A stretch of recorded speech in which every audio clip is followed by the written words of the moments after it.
visuals and welcome back to the channel and welcome back to Pokemon Thursday, the day of the week where we like to talk all about Tom and Jerry. Was it a love-hate relationship? Was Tom really protecting Jerry this whole time? There's some weird conspiracies about that.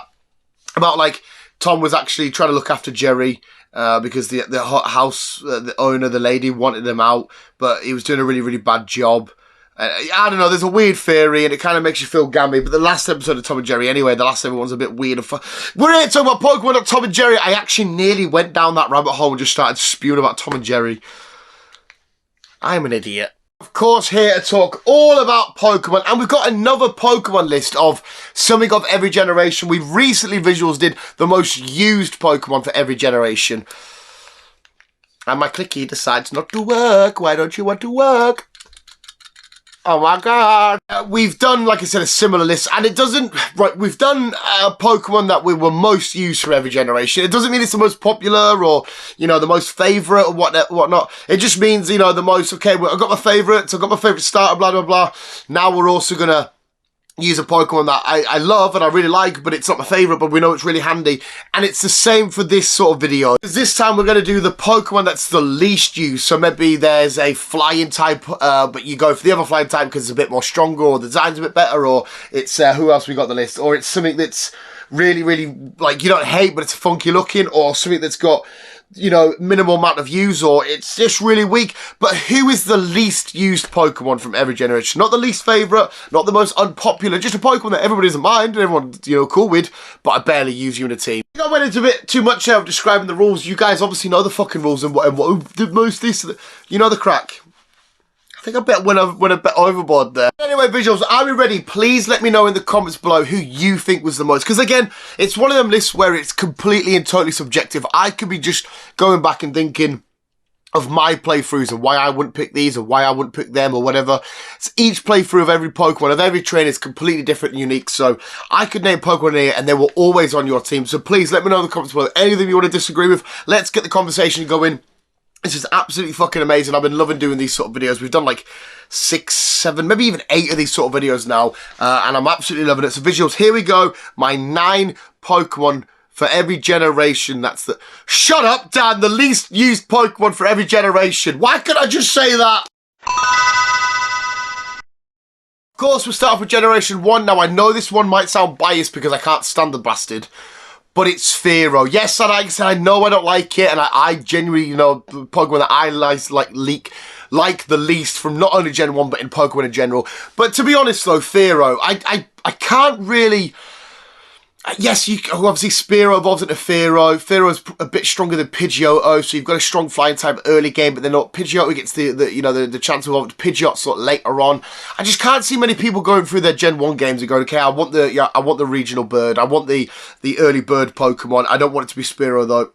It's got to be Pidgey. Pidgey's better looking. It's more iconic. It's obviously a bit more nostalgia, at least hits with me. It's been on a famous team along with Ash and stuff. Well, Pidgeotto, not really Pidgey. So yes, I can't see many people looking at Pidgey and Spearow and going, I'm going to go down the Spearow line. Again, could be wrong. Most of the world could prefer Spearow, but I don't think so. I think I'm bang on that one. So yeah, Spearow, surely it's got to be the least used Pokemon from Gen 1 because there's better bird flying types. Well, there's better flying types in general, but there's a better early bird to get than Spearow.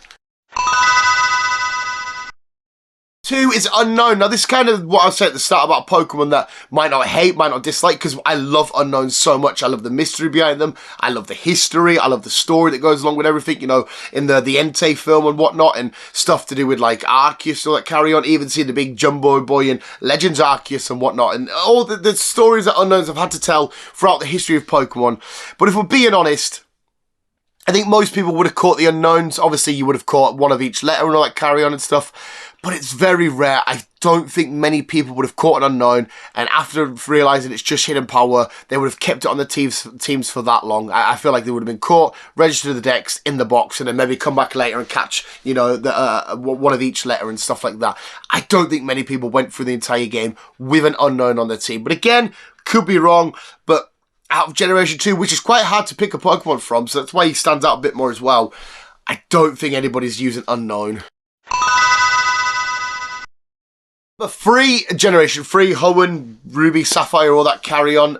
It's Shedinja. Now, again, Shedinja is a cool Pokemon. It's a unique Pokemon. It's a relatively fun design, you know, being the leftover husk cocoon of whatever that Ninjask broke out of. The fact that if you look into the hole at the back and whatnot, it's going to be creepy as shit.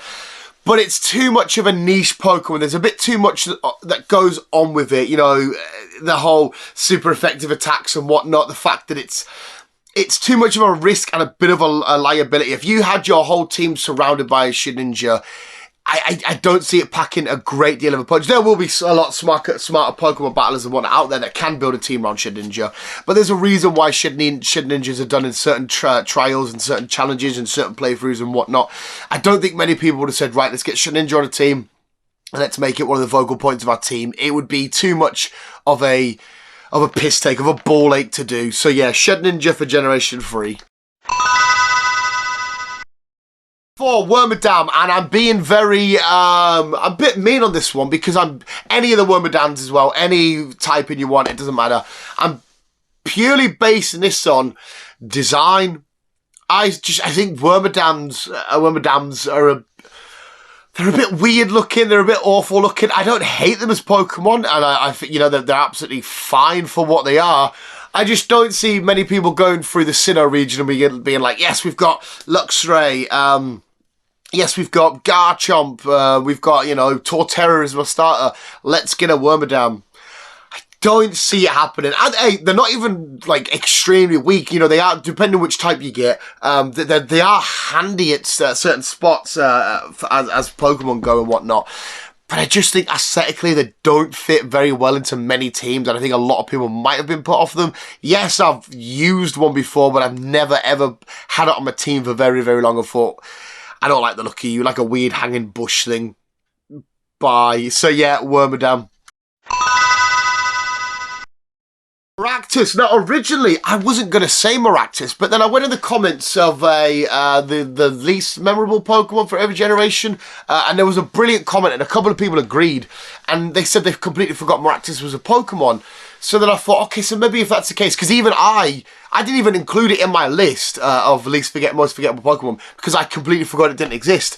So then I thought when I was doing this list, do a few people start off Generation 5 without the, you know, they set it up, they go, we've got a grass type, and they don't even consider Maractus because they forget it's a thing. So you could be wandering around, you've already got your grass type, and Maractus pops and goes, oh, I forgot about you, but I've already got my grass type and whatnot. I don't really want to have to shop and change. I don't think many people, if it's that forgettable to quite a lot of people, I don't think many people will set up the game and go, yeah, let's set up a team. We got this water, we got this electric, blah, blah, blah. I'm going to have Maractus as my grass. So yeah, for that reason alone, because of its forgettability, I think Maractus might be the least used Pokemon in Generation 5.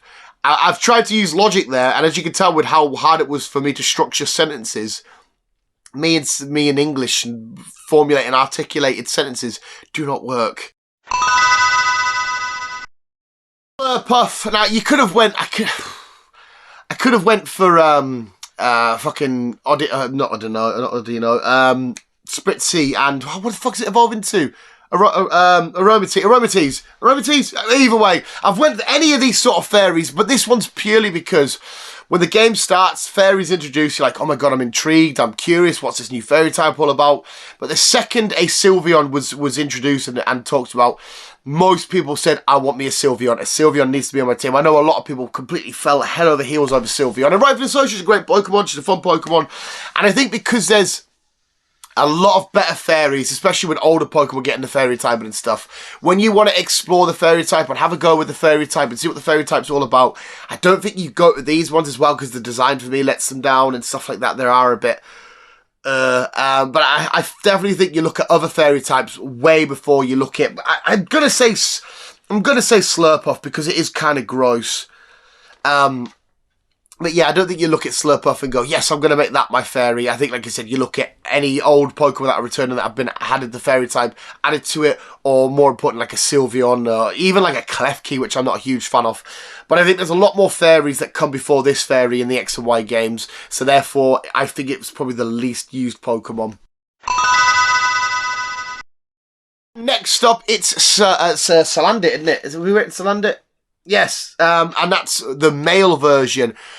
Only purely because if you want a Slazzle, it has to be female. You have to evolve the females. So I don't think many people have gone into the Sun and Moon games and says, I want a Salander on my team, but I only want the male. I don't want it to evolve. And just gone through the whole game, post-game, you know, the Elite Four and everything, all the challenges and whatnot, all done just for the Slander when you can get yourself a Slazzle just by having the female. So again, the Sun and Moon decks was quite hard because I know there'll be a lot of fan favourites, but I looked at them and thought, surely there's not a lot of people going to be catching a male one then. They might have it for 1 or 2 battles, but they're like, no, we'll get the female so then I can at least evolve it. So for that pure reason alone, and I think that reason makes a hell of a lot of sense, surely the male Salander is the least used. This one's a bit harsh, but I've gone for Feeble. When I looked at the Sword and Shield stuff, every Pokemon stands out to me that, you know, a reason they'll want to use, you know, you or, you know, Billabug will want to get used. Obviously, the Corviknights of the world. The Slizzlepedes. I love the Slizzlepedes and the Center Scorchers and whatnot. There's a load of the Pokemon, even the Grimmsnarls that I'm not a huge fan of. I can see somebody jumping out to it and having a go at that and being like, yes, I want to use this. But if you're on the hunt for a Dark type, and I love the story that Nickit and Feeble are trying to tell, the design, the concept that's behind them. I completely get it all. But it just looks so mundane and kind of forgot about-ish a little bit. There's something wrong, like, not wrong with it. There's something when I look at Feeble and that and I just go, yeah, you don't scream out at me. If I'm going for Dark type, I don't think I'm picking a Feeble on the team. I don't think I'm even picking a Nickit. I've used a Nickit. I've had a go with it, you know, when the early times of playing Sword and Shield, seeing what it's all about, but just instantly not really falling in love with it whatsoever. And I think a lot of people would have glossed over it as well. I think it's a very forgettable, run-of-the-mill sort of generic Pokemon that always comes through the mill or whatever, comes through the grind machine at Game Freak and Nintendo and stuff. Be like, here's this year's decks, here's this game's decks, And you always get 1 or 2 Pokemon that are just like, yeah, okay. I think Feeble might be one of them. So because of its forgettability, because of its not really standout design and character and personality, I think a lot of people would have said, yeah, I'll pass Fee for now. We'll maybe circle back and have a crack with you later, but I'm going to miss you now. This one for Generation 9, I do feel really bad about. Because once again, it's a Pokemon I have no beef with. I have no issues with. But it's Flamigo.